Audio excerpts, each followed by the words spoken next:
ہم پہ حرف آئے ہم نہ اپنے کیے پہ پچھتائے. نام ہے اپنا سب حوالوں میں بات کی لاج رکھنے والوں میں. زخم طلبوں میں چند رکھتے ہیں مگر سر بلند رکھتے ہیں. راؤ رشید احمد صاحب سے میں گزارش کروں گا کہ وہ آئیں اور اپنی اس دیانت اور سچ کو خود اپنے لفظوں سے بیان فرمائیں. آپ کی بہت سی تالیاں راؤ رشید.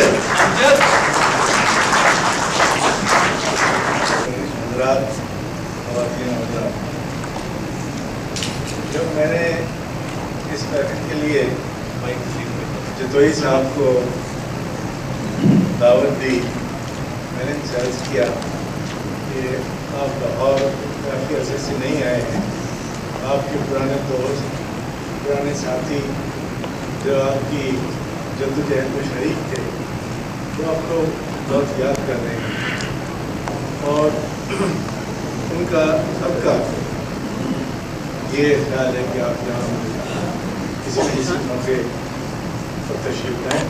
میں نے ایک چھوٹا سا معاملہ مہیا کیا ہوا ہے, میری ایک کتاب کی رونمائی ہے, آپ بڑی گرم کریں گے اگر آپ تشریف لائیں. تو انہوں نے بغیر ایک سیکنڈ کے تعامل کیا, اس سے کہا کہ کون سی تاریخ ہے. میں نے انہیں تاریخ بتائی, کہ ٹھیک ہے میں فارغ ہوں, میں ضرور آؤں. انہوں نے روایتی سیاستدانوں کی طرح سے کوئی ہیلا کوئی بہانہ نہیں کیا, اور یہ مجھے یقین ہے کہ انہوں نے اس لیے نہیں کیا کہ انہیں کو زمانہ یاد تھا, کیونکہ ہم سب لوگ اکٹھے اس جدوجہد میں شامل تھے اور ان کی سرکردگی میں جدوجہد کر رہے تھے, اور اس وقت بھی وہ لاہور آیا کرتے تھے تو اس وقت بھی ہم لوگ ان کا استقبال کیا کرتے تھے. بہت سے حضرات نے یہاں کتاب کے متعلق میرے متعلق باتیں کی ہیں, نیک خیالات کا اظہار کیا, میں مشکور ہوں. میرے خیال میں اس کتاب میں 3 باتیں اہم ہیں, باتیں بہت ساری ہیں. اس میں جو سب سے اہم بات ہے کہ بھٹو صاحب نے اس ملک کو, پاکستان کو ایک نیوکلیئر پاور بنایا. جس دوران وہ یہ جدوجہد کر رہے تھے انہیں دھمکیاں ملی, ان کو کہا گیا کہ اس پروگرام سے وہ دستبردار ہوں, لیکن انہوں نے اس پروگرام سے دستبرداری سے انکار کر دیا. اس کے وجہ سے ان کے خلاف سازشیں ہوئی. ایک جھوٹے کیس میں جھوٹے ججوں نے ان پر ایک الزام ثابت کیا اور ان کو پھانسی ناجائز سزا دی. اسی موضوع پر میں نے زیادہ اس کتاب میں لکھا ہے, اور اس کتاب میں جو مختلف مقتبات ہیں مختصر طور سے میں آپ کی خدمت میں پیش کروں گا. اس کو میں نے منسوخ کیا ہے کتاب کو ان کارکنان تحریک بحالی جمہوریت MRD کے نام جنہوں نے 1977 سے لے کر 1988 تک جلجیا کے ظالمانہ فوجی نظام کے خلاف عظیم جدوجہد کی, جس کی راہ میں انہوں نے بے مثال اور انگنت قربانیاں دیں, جو جمہوریت کے حق میں نعرے لگاتے ہوئے پھانسی کے تختے پر جھول گئے, جن کی کھال فوجی عدالتوں کے حکم پر کروڑوں سے ادھیڑ دی گئی. کئی جو طویل نظربندی کے دوران اپنا زیر توازن کھو بیٹھے, جن کے کاروبار تباہ ہوئے, جو اپنی ملازمتوں سے ہاتھ دھو بیٹھے, جو ترک وطن پر مجبور ہوئے, جن کی جدوجہد آج بھی جمہوریت کے دلدادہ پاکستانیوں کے لیے مشرح راہ ہے.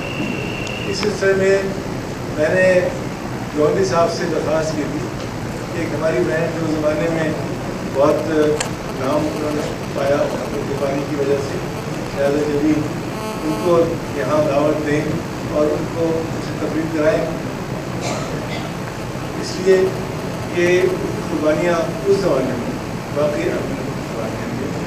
ان کے بھائی کو پھانسی ہوئی, ان کو قلعے میں لے جایا گیا, ان کو جیل میں بھیجا گیا, تو نہ وہ جیل سے ڈری, نہ وہ پھانسی سے ڈری, نہ وہ دوڑ سے ڈری، لیکن آج میرا ڈر سے ہو رہی ہے.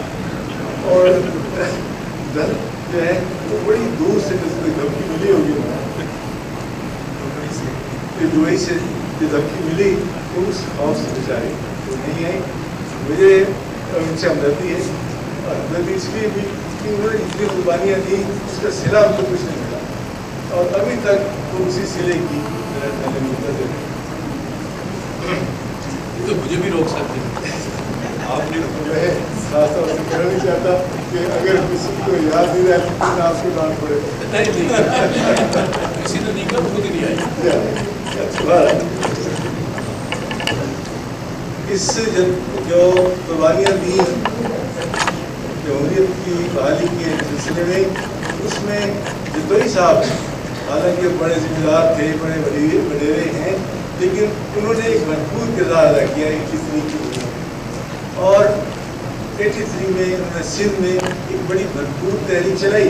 مجھے افسوس ہے کہ باقی صوبوں میں خاص طور سے پنجاب میں ان کا ساتھ نہیں دیا، جس کی وجہ سے فوج کی تمام تر توجہ جو تھی وہ سندھ پہ مبذول. انہوں نے سندھ پہ بڑی سختی کی. ان کے جو ہمارے کارکن تھے ان پر گن شپ سے سختی کی.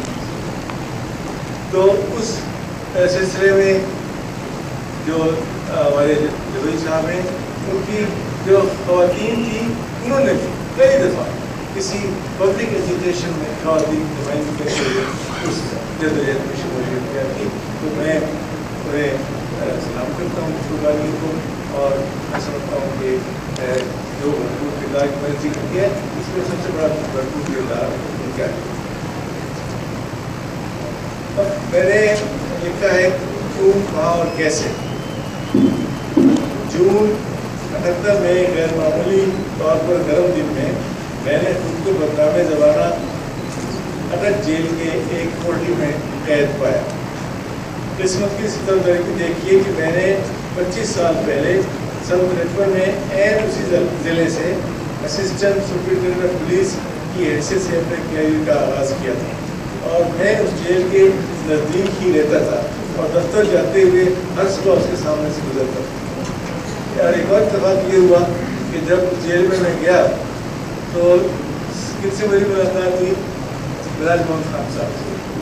روز کتنے گھر میں تو مراج محمد خان صاحب سے میری پہلی ملاقات وہ اٹک کی جو جیل تھی اس میں سے ملاقات کی. جب 4-5 جولائی سن 77 کی درمیانی شب پاکستانی فوج نے ملک کو مارشل نافذ کیا تو مجھے بھی مصر کتوں کے ساتھ گرفتار کر کے مارشل لا ضابطوں کے تحت قید میں ڈال دیا. تقریباً 11 ماہ حراست کی نظربندی میں رکھا گیا. اس دوران بھٹو پر نواب محمد احمد خان قصوری کے قتل کا مقدمہ چلایا گیا اور بدنام زمانہ مسعود محمود سمیت 2 بالامعاف گواہوں اور FSS کے 4 دوسرے افسروں کے اقراری بیانات کی روشنی میں لاہور ہائی کورٹ نے انہیں سزائے موت سنا دی. یہ قتل اس وقت ہوا تھا جب میں IG پولیس پنجاب تھا. قید کے دوران فوجی حکام نے مجھ پر دباؤ ڈالا کہ میں مقدمے کے سرکاری گواہ کے طور پر پیش جاؤں اور اس تقاضے کی تائید کر. میں نے ایسے کرنے سے انکار کر دیا. اس کی بجائے میں نے بھٹو صاحب سے کہا کہ میں اس تقاضے کے دعوے کو غلط ثابت کرنے کے لیے ان کے دفاع میں گواہ کے طور پر پیش ہونے کو تیار ہوں. تاہم ایسا نہیں ہوا کیونکہ انہوں نے مقدمے کا بائیکاٹ کر دیا. چونکہ مجھے اس بھٹو کو پھانسنے کے واسطے تیار کیے گئے جال کے لیے خطرہ تصور کیا جاتا تھا، اس لیے مجھے اس وقت تک خیال رکھا گیا جب تک عدالت نے انہیں خطاوار قرار دے کر سزائے موت نہیں دے دی. آخر اپریل 78 میں مجھے رہا کیا گیا. جسے بھٹو نے سپریم کورٹ میں اپیل دائر کی، اس کے ساتھ میرا بیان حلفی منسلک تھا جس نے اس تقاضے کی معاف کو دعویٰ کر دیا. 3 ماہ کے لیے میری گرفتاری اور اٹک جیل میں قید رکھنے کا حکم نامہ یہ واضح ہے تھا کہ مجھے دور رکھنا چاہتے تھے تاکہ میں ان کے منصوبوں کو ناکام نہ بنا سکوں. جیل میں مجھے شاہی احاطے میں رکھا گیا جہاں برطانوی عہد حکومت میں تاج برطانیہ کی مہمانوں کو رکھا جاتا تھا. دوسرے لوگوں کے علاوہ خان ظفر خان کو بھی وہاں کچھ عرصے رکھا گیا تھا. ایک کمرے میں تھے جو دوسری بیٹوں سے کافی دور الگ تھے. ایک رات خوفناک طوفان بادوبارہ نے مجھے جگا دیا. ایسا لگتا تھا کہ فطرت سب غصے میں تھی. ہوا روز 100 میل کی سے زیادہ کی رفتار سے چل رہی تھی. بارش کے تھپیڑے سیل کے دروازے سے ٹکرا رہے تھے. بجلی کی چمک مسلسل کمرے میں آ رہی تھی. رات کو دن بنا رہی تھی. بادلوں کی مسلسل گرج کے سکان بہرے ہو رہے تھے. سیل کے باہر کلپس کا ایک گھنا درخت تھا. ہوا کے زور سے بری طرح لہرا آ رہا تھا. مجھے ڈر تھا کہ یہ کہیں کی کمزور شخص مجھ پر نہ گر جائے اور میں اندر ہی دفن ہو جاؤں. میں اس خیال سے لیٹا ہوا تھا کہ میرے سینے میں بہت سارے راز ہیں اور اگر میں اچانک موت کا شکار بن گیا تو دفن ہو جاؤں گا. اس لیے جب تک اس وقت تک جیل آنا جانا میرے تقریباً معمول ہو چکا تھا, میں نے سوچا وقت نکال کے تفصیل سے کہانی لکھ رہا تھا. میرے دوست فروخ سے گوندی نے اس کتاب کو چھاپنے کی کوشش کی. انہوں نے حال ہی میں اپنی جان کی ہے.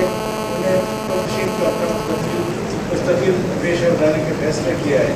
ہم دونوں کی مغرب اور حکیم کی حیثیت سے نظریات اکثر نظریات کے حامل ہیں اور میں اس سے واقف ہوں. انہوں نے کچھ عرصہ پہلے میری کتاب اسپائسز میں شائع کی تھی اور اپنا کام ہے اردو سے ہٹا دیا تھا. ان کی جانکاری کو یقین رکھتا ہوں, اس لیے میں کتاب کی اشاعت کے لیے اس کو بھروسہ کیا. میرا خیال ہے مئی 77 کا آخری ہفتہ تھا. ایجوٹیشن کم ہو گئی تھی. بھٹو صاحب نے مجھے بلایا. وہاں بیگم صاحبہ بھی موجود تھی. دونوں نے کوئی 1 گھنٹہ اس مسئلے پر مجھ سے بات کی. وہ مختلف سوالات کرتے رہے اور میں اپنا نظریہ بتاتا رہا کہ اگر ایجوٹیشن دوبارہ شروع ہوئی تو پھر نصب اور پولیس کی بس کی بات نہیں ہے. فوج آپ کے ساتھ کوپریٹ نہیں کرے گی. بھٹو صاحب نے کہا پھر کیا کیا جائے. میں نے کہا اس کا یہی حل ہے کہ اپوزیشن پارٹیوں سے کوئی نہ کوئی سمجھوتا کیا جائے. اور اس کام میں آپ کی بڑی شہرت ہے کہ آپ ہر کام صحیح وقت پر کرتے ہیں. اگر آپ کے مذاکرات اور بات چیت کے آپ ان مذاکرات اور بات چیت کے باہر ہیں, آئین بنایا, شملے میں جا کے آپ نے اپنے جواب دکھائے. اگر اپوزیشن پارٹیاں ایک دفعہ مذاکرات کی بیس پر آ جائیں تو جیسا آپ کے متعلق مشہور ہے جو مسئلہ ہو اس کا حل آپ تلاش کر لیتے ہیں. اس لیے کوشش کرنی چاہیے کہ پی این اے سے کوئی فائدہ ہو. یہی اس کا حل ہے. انہوں نے کہا ٹھیک ہے میں کوشش کر رہا ہوں. اس ملاقات میں انہوں نے مجھ سے سوال پوچھا جس سے مجھے احساس ہوا کہ جنرل اس موضوع پر اس بات چیت کر چکے. انہوں نے مجھ سے پوچھا کہ اگر مارشل لاء پورے ملک میں لگ جائے تو پھر کیا پوزیشن. میں نے کہا کہ چیف مارشل ایڈمنسٹریٹر کون ہوگا. اس لیے کہ ایک دفعہ وہ چیف مارشل ایڈمنسٹریٹر رہ چکے ہو. انہوں نے کہا ظاہر ہے کہ چیف آف اسٹاف. میں نے کہا کہ پھر آپ کا ڈیٹ ختم. اگر chief marshal administrator chief of army staff ہوگا تو پھر آپ کو کیا پوزیشن ہے. انہوں نے ایک اور بڑی اہم بات کی کہ میں دوسرا یونیفارم نہیں بنوں. جو آئین میں نے دیا ہے اس کی خلاف ورزی نہیں کروں گا. میں کسی کو غیر آئینی طور سے اختیار سپورٹ نہیں کروں گا. اگر کوئی لینا چاہتا ہے تو اس کی مرضی ہے. اس ان پر اتنا دباؤ تھا فوج کی طرف سے یا کسی اور کی طرف سے, لیکن ان کا ارادہ تھا کہ خود آئین کے خلاف وہ کوئی قدم نہیں اٹھائے. ورنہ میرا خیال یہ ہے کہ اگر وہ اپنی جان عزیز ہوتی اس وقت وہ فوج سے کوئی نہ کوئی فیصلے کر کے جا سکتے تھے. جو لوگ کہتے ہیں کہ مجھے صاحب اپنے کا احساس نہیں تھا وہ غلط کہتے ہیں.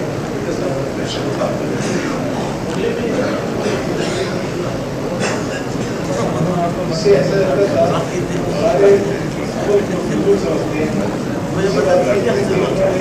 الیکشن ہمارے پاس سے باہر جانے کی تیاری شروع کر دی. پہلے بیوی چلے گی پھر خود باہر چلے گی. زیادہ صاحب اس بات کی تصدیق کرتے ہیں کہ الیکشن خاموش ہوئے پارلیمنٹ پہنچے گی کہ وزیر اعظم نے سے کہا کہ آپ کے خلاف کی گہری سازش ہے, آپ پروگرام چھوڑ دیں ورنہ آپ کو کوئی ضرورت آئے گی. کیا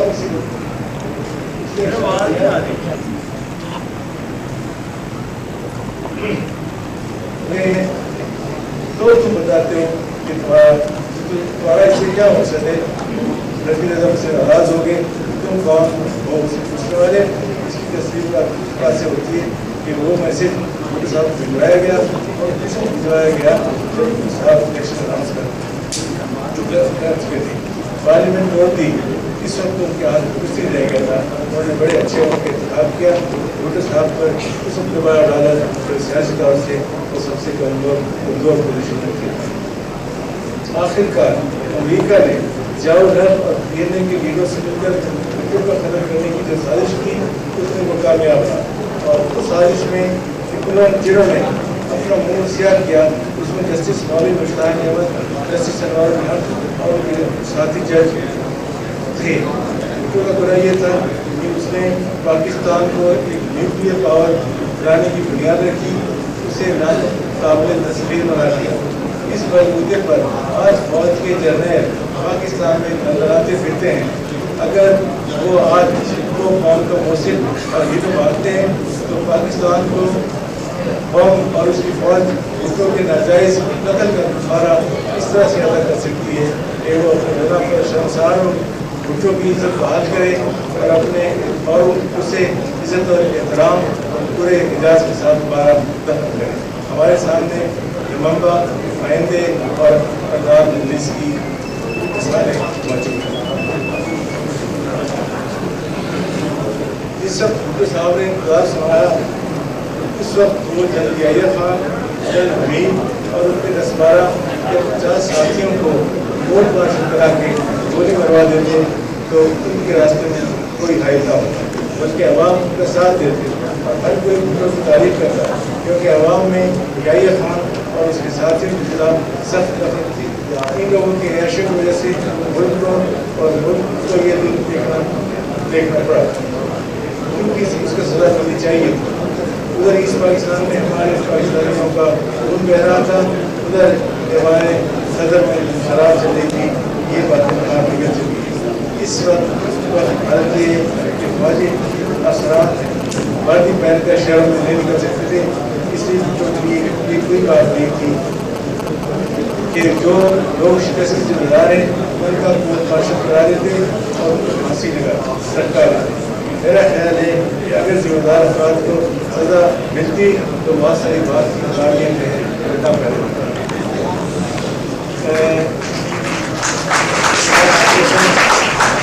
صاحب کو بڑا مشہور ہوں.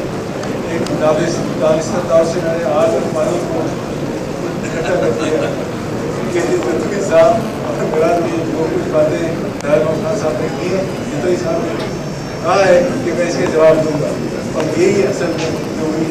میں اس فورم کی وساطت سے ایک قرارداد پاکستانی قوم کے سامنے پیش کرنے جا رہا ہوں. اس کا تعلق پاکستان کی تاریخ اور انصاف سے ہے اور اب وقت گزرنے کے ساتھ ساتھ جو حقائق سامنے آ رہے ہیں اس نے اس قرارداد کی اہمیت کو اور زیادہ ضروری بنا دیا ہے. مختار علی بھٹو نہ صرف پاکستان کے پہلے منتخب وزیر اعظم تھے بلکہ انہوں نے سرزمین بے آئین کو ایک آئین سمیت مختلف شعبہ زندگی میں انگنت پر نمایاں سرانجام دی. 1971 کے سالے کے بعد مختار علی بھٹو نے ایک شکست قوم کو امید، خوشی اور سر اٹھا کر قوم بدلنے کی یہ جو خدمات سرانجام دی اس کی ایک لمبی تفصیل ہے. انہوں نے پاکستان کو نہ صرف ایک خوشحال ترقی یافتہ اور روشن خیال قوم بنانے کی جدوجہد کی بلکہ انہوں نے پاکستان کو خود انحصاری پر اپنی دفاعی محاصرے کو ترقی دینے کے لیے عملی اقدامات بھی کیے. اس سلسلے میں انہوں نے پاکستان کو ایک نیوکلیر ملک بنانے میں جدوجہد کی. اس کی مثال کسی دنیا میں کہیں نہیں ملتی اور مختار علی بھٹو کی اس پاکستان دوست پالیسی کی وجہ سے امریکہ بھٹو کو اس خطے میں ایک بڑی رکاوٹ محسوس کرنے لگ گیا. اور جب اگست 1975 میں سابق امریکی وزیر خارجہ ڈاکٹر ہینری کسنجر پاکستان آئے انہوں نے مختار علی بھٹو کو ایک عبرتناک مثال بنانے کی دھمکی دی. اس کے بعد امریکہ نے بھٹو کے خلاف باقاعدہ سازش تیار کی. اس میں پی این اے اور ضیاء نے بنیادی کردار ادا کیا. اور بعد میں جسٹس مالک مشتاق اور ہم سبھی دوسرے ججز نے مل کر اسمبلی کی سازش کو عملی جامع بنانے کے لیے بچوں کو ایک لائن کیس کے ذریعے رفتے دار پہنچا، اور اس طرح پاکستان کے اس عظیم ثبوت کو اس کی اپنے قوم کے لیے شاندار خدمات تھی رات کی تاریکی میں پھانسی پر لٹکا کر جبر کی پیروں میں گڑی خدور بچوں کے گاؤں میں خاموشی سے دفن کر دیا۔ اس مقدمے کے بارے میں دنیا بھر کے معروف ماہرین کے ساتھ جن امریکہ کے سابق بطور جنرل رمز خدار بھی شامل ہیں نے ایک لائن کیس قرار دیا۔ ہم یہ یقین رکھتے ہیں کہ اگر پاکستان کو واقعی ترقی یافتہ اور روشن خیال ملک بنانا ہے تو اس کی تاریخ پر چند ایک بڑے طرز ہیں، اور وہ ذوالفقاری بچوں کا مقدمہ اور ان کی پھانسی پاکستان کی تاریخ کا ایک بڑا طرز ہے۔ ہم مطالبہ کرتے ہیں کہ ذوالفقاری بچوں کے خلاف جو مقدمے بدل بنایا گیا اور اس کو دوبارہ انصاف کے تقاضے کے مطابق چلایا جائے، یعنی ری ٹرائل کیا جائے۔ یہ مقدمہ انصاف اور غیر جانبداری کے تقاضوں کے بغیر ایک ایسے حکمراں جو ان کی حکومت کے خلاف اس کی نیت کے بارے میں ساری قوم پوری طرح سے آگاہ ہو چکی ہے۔ قومی ہیرو ذوالفقاری بچوں اس کے ذریعے نیوکلیئر پروگرام کی ساری قوم اپنے طور پر فخر محسوس کرتی ہے، اور جن کو جنرل مشرف بھی ہیرو قرار دے چکے ہیں، جو کہ نہ صرف ذرائع فکر بلکہ مسلح افواج کے سربراہ ہیں۔ ہم ان سے مطالبہ کرتے ہیں کہ اس قومی ہیرو ذوالفقاری بچوں کو سرکاری اعزاز کے ساتھ دفنانے کی رسمی تقریب کی جائے اور سرکاری سطح پر 4 اپریل 1979 کے سالانہ غلطی کا اعتراف کیا جائے، جیسا کہ چلی میں گاندھی اور ترکی میں اعتراض پوری سے فاسیوں کو اور قومی غلطی کا اعتراف کرنے کے سرکاری اور قومی اعزاز کی دفنانے کی سرکاری تقریبات ہوئی۔